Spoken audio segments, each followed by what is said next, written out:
нас большая радость, потому что у наших ребят не было актового зала. У наших ребят спортивный зал очень старенький, не вмещал туда все количество детей. В новом корпусе, который нам подарили, это здание наша мечта. В принципе, в нашем корпусе теперь можно заниматься, что мы и делаем сразу же на второй день после открытия.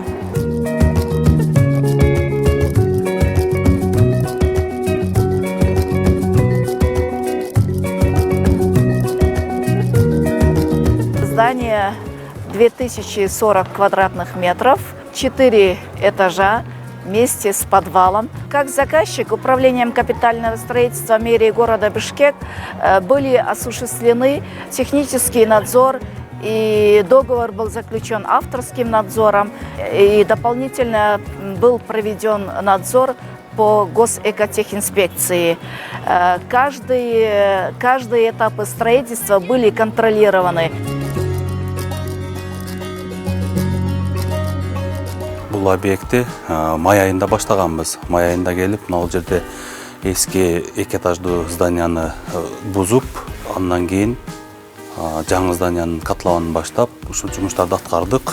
Май айынан сентябрга чейин жұмыш аткардык. Бизде 80 бала иштеди, 2 смен иштешти. Сапат боюнча эң жакшы деген азыркы материалдардан колдондук, сапатына кептилдик беребиз.